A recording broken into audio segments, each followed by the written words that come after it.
Hello everyone, स्वागत है आप सबका बायोट्रीजर में। और आज के इस वीडियो में हम बात करने वाले हैं क्रोमोसोमल डिसऑर्डर्स के बारे में। जैसा कि आप सब जानते हैं कि मेंडेलियन डिसऑर्डर्स की बात जो है वो हम लास्ट वीडियो में कंप्लीट कर चुके हैं, तो आज हमारी टर्न है क्रोमोसोमल डिसऑर्डर्स की। तो चलिए शुरू करते हैं। सबसे पहली बात कि क्रोमोसोमल डिसऑर्डर्स होते क्या हैं, तो ये नाम से समझ में आता है कि kind of disorders into which change in number of chromosomes occur are called as chromosomal disorders। Then मतलब आप यहाँ पे स्पेसिफिकली ये एक्सप्लेन आउट कर रहे हैं कि आप क्रोमोसोम के जो न्यूमेरिकल डिसऑर्डर्स हैं उन्हीं की बात हम आज करने वाले हैं। ठीक है, यानी क्रोमोसोम के नंबर में क्या चेंज से डिसऑर्डर क्रिएट हो सकता है, that is called as chromosomal disorders. Done. अच्छा, न्यूमेरिकल की बात कर रहे हैं तो कौन सी की बात नहीं कर रहे हैं, वो है स्ट्रक्चरल डिसऑर्डर्स। ठीक है, यानी अगर क्रोमोसोम की स्ट्रक्चर चेंज हो जाए, एक क्रोमोसोम है उसकी स्ट्रक्चर में कुछ डिलीट हो गया, कुछ ऐड हो गया, उससे भी डिसऑर्डर्स होते हैं, लेकिन उनकी बात हम म्यूटेशन वाले क्राइटेरिया में करते हैं। यहाँ पे स्पेसिफिकली न्यूमेरिकल डिसऑर्डर्स की ही बात की जाती है। बोलो क्लियर है?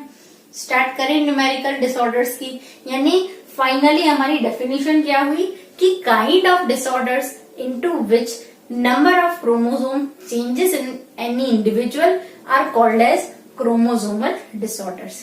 बोलो क्लियर है? चलिए बात करते हैं कि कितने टाइप्स हो सकते हैं। Done.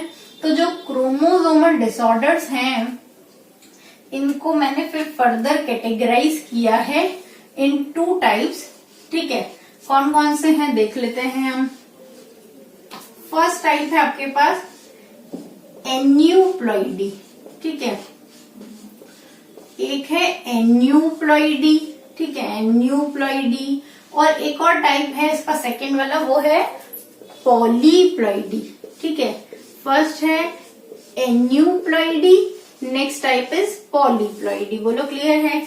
Aneuploidy and polyploidy. Done. अच्छा, एन्यूप्लॉइडी की बात करते हैं। क्या मीनिंग है कि if change in chromosome occurs by single और 1 पेयर।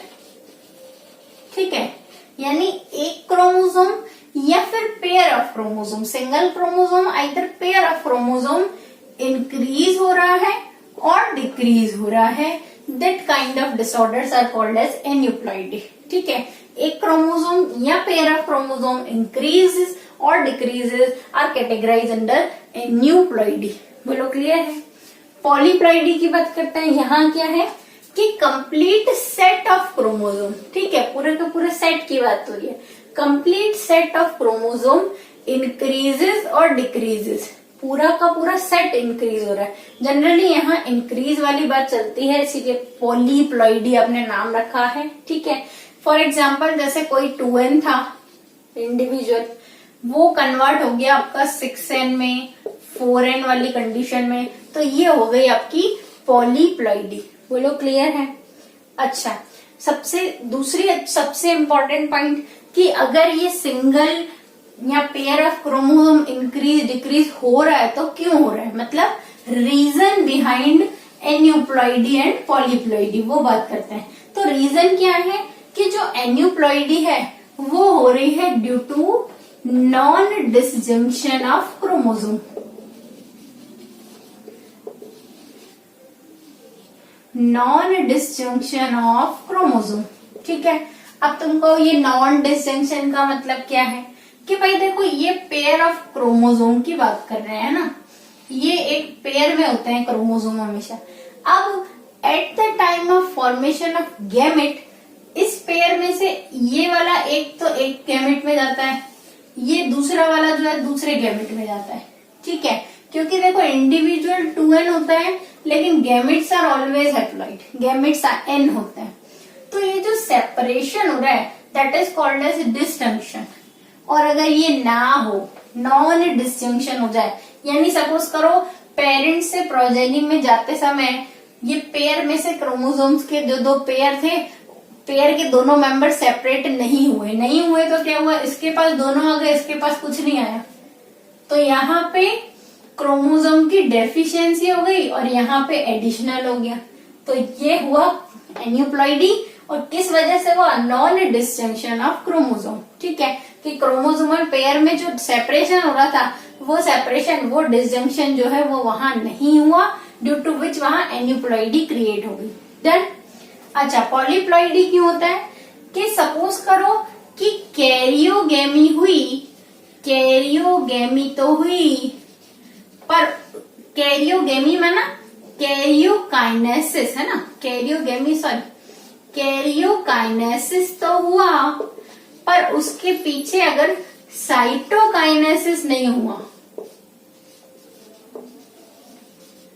ठीक है, रिपीट करते हैं कि कैरियोकाइनेसिस तो हुआ, मतलब न्यूक्लियस का डिवीजन तो हुआ, बट पीछे फिर सेल का डिवीजन अगर नहीं हुआ, condition is called as polyploidy. ठीक है, मतलब सेल में न्यूक्लियस डिवाइड हुआ, उसके नंबर ऑफ क्रोमोसोम डबल हो गए, बट अब सेल ने डिवाइड नहीं किया तो वो डबल की डबल ही रहेगा।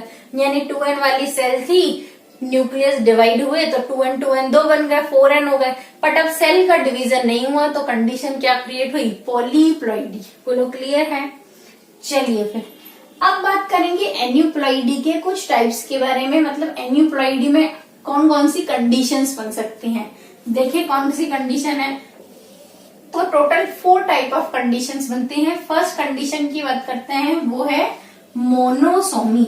ठीक है, मोनोसोमी, मोनोसोमी का मतलब देखें क्या है कि मोनोसोमी का मतलब है एक क्रोमोसोम कम हुआ, मतलब 2n-1 की जो कंडीशन है that is called as monosomy. ठीक है, सेकेंड देखें नलीसोमी।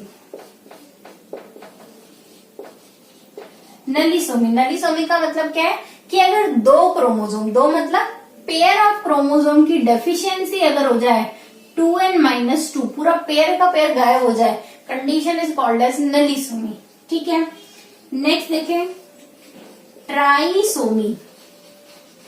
ट्राई माना 3, एक बढ़ गया है ना, बढ़ गया मतलब 2n+1 अगर हो जाता है, condition is called as trisomy. Then fourth देखें टेट्रासोमी। ये टेट्रासोमी का क्या मीनिंग है? बोले 2n+2, 2 बढ़ जाए। ठीक है, अभी नहीं भी समझ में आ रहा, बोले मैम नहीं समझ में आ रहा है, ये क्या बार बार बोल रहे हो। अभी तो सिंपल लैंग्वेज में अगर इसी से ही समझे तो एक क्रोमोसोम कम हुआ मोनोसोमी, 2 कम हुए यानी पेयर कम हुआ नलीसोमी, एक क्रोमोसोम इंक्रीज हुआ कि trisomy, pair of chromosome increase हुआ दैट इज टेट्रासोमी। देन इसी चीज को ये नाम अगर याद करने का तरीका देखें तो उसके लिए देखते हैं डायरेक्ट क्रोमोसोम की, पेयर की बात करते हैं। ठीक है, जैसे मैंने कहा नॉर्मल कंडीशन की अगर मैं बात करूं, ये देखो यहाँ ही बात करते हैं कि अगर हम नॉर्मल कंडीशन की बात कर रहे हैं, ये है नॉर्मल कंडीशन, मतलब जिसमें कि पूरा पेयर ऑफ क्रोमोसोम जो है ये प्रेजेंट है पेयर। ठीक है, क्रोमोसोम्स है पेयर में प्रेजेंट है, तो इस एक पेयर की यहाँ बात करते हुए चलते हैं कि मोनोसोमी का मतलब क्या है कि पेयर में से एक मेंबर चला गया, ये देखो एक है और दूसरा चला गया, ये हो गई मोनोसोमी का रिप्रेजेंटेशन। मोनो यानी एक बचा है तो मोनोसोमी। अब 2n-2 का मतलब है 2 थे, दोनों चले गए, ये भी चला गया ये भी चला गया, तो कुछ बचा, कुछ नहीं बचा, ये है नलीसोमी। देखो नल वेक्टर पढ़ते हो फिजिक्स में, नल का मतलब क्या होता है? 0, कुछ नहीं, तो 2 थे दोनों ही चले गए, नलीसोमी। ठीक है, ट्राइसोमी की बात करते हैं कि इसको ट्राइसोमी क्यों बोला? बिकॉज यहाँ 1, 2 और 3 हो जाता है, एक एक्स्ट्रा आ गया।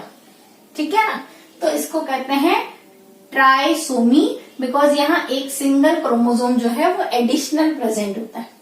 टेट्रासोमी की बात करते हैं, अब आपको समझ में आ गया, ट्राई का मतलब 3 था तो 3 हो गए, टेट्रा का मतलब 4 होता है, यहाँ 4 हो जाएंगे, 1, 2, 3, 4। ठीक है, पेयर था, पेयर एक्स्ट्रा आ गया, 4 हो गए, condition is called as tetrasomy. बोलो क्लियर है? ये हुई बातें खत्म एन्यूप्लॉइडी की। इसमें से कुछ के एग्जाम्पल हमारे पास ट्राइसोमी का और मोनोसोमी का एग्जाम्पल है। फर्दर हम डिटेल में इनके एग्जाम्पल्स को डिस्कस करेंगे हमारे नेक्स्ट वीडियो में। अभी हाल ही फिलहाल हम जो पॉलीप्लॉइडी है उसको थोड़ा सा वाइंड अप करके कंप्लीट करते हैं। चलिए बात करते हैं कि पॉलीप्लॉइडी का मीनिंग क्या था।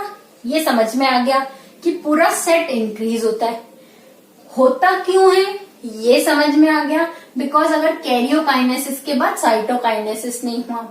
लेकिन ये जो कंडीशन है ये मिलती कहाँ है, पहले ये भी बात करें एग्जाम्पल क्या है। तो सबसे पहली बात कि ये कंडीशन कॉमन है प्लांट्स में, ठीक है। याद कर सकते हैं आप, P for polyploidy, P for plants, ठीक है। प्लांट्स में ये कंडीशन जो है वो नॉर्मली मिल जाएगी आपको। एनिमल्स में ये कंडीशन रेयर होती है। अगर मिल भी जाए तो क्या होगा, बोले डिजीज कॉज करती है, ठीक है। इंडिविजुअल्स जो है स्टेराइल हो सकते हैं, एनिमल्स या ह्यूमन में अगर हो जाए तो स्टेराइल हो सकते हैं, वो रेयर डिजीज है ये। यानी पॉलीप्लॉइडी आपको एनिमल में मुश्किल से मिलेगी, ठीक है, और होगी भी तो वो डिजीज कर रही होगी। लेकिन प्लांट में पॉलीप्लॉइडी बहुत कॉमन होती है और प्लांट के लिए ये बेनिफिशियल होती है। कैसे बेनिफिशियल है कि जैसे अगर हम बात करें प्लांट में पॉलीप्लॉइडी के एग्जाम्पल की, तो वो एग्जाम्पल है हमारे पास वीट।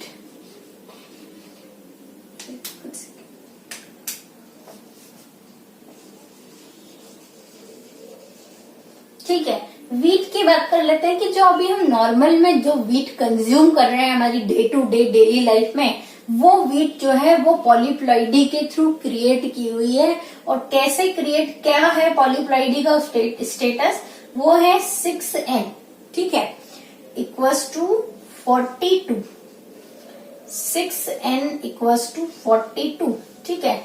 यानी टोटल आप अब जो हम वीट प्लांट यूज कर रहे हैं, कंज्यूम कर रहे हैं, उसमें 6n वाली कंडीशन मिलती है और टोटल नंबर ऑफ क्रोमोसोम कितने होते हैं, 42 होते हैं, ठीक है।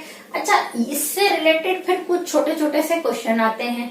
क्या है क्वेश्चन कि आपसे पूछा गया कि जो वीट पॉलीप्लॉइड जो मिलती है अभी प्रेजेंट डे में, उसका हैप्लॉइड कंटेंट क्या होता है। क्वेश्चन समझ रहे हैं, हैप्लॉइड कंटेंट पूछा। तो जैसे ही हैप्लॉइड कंटेंट पूछते हैं वैसे ही बच्चे क्या करते हैं, बोले एन निकाल लो फटाफट से, ठीक है। गलत बात।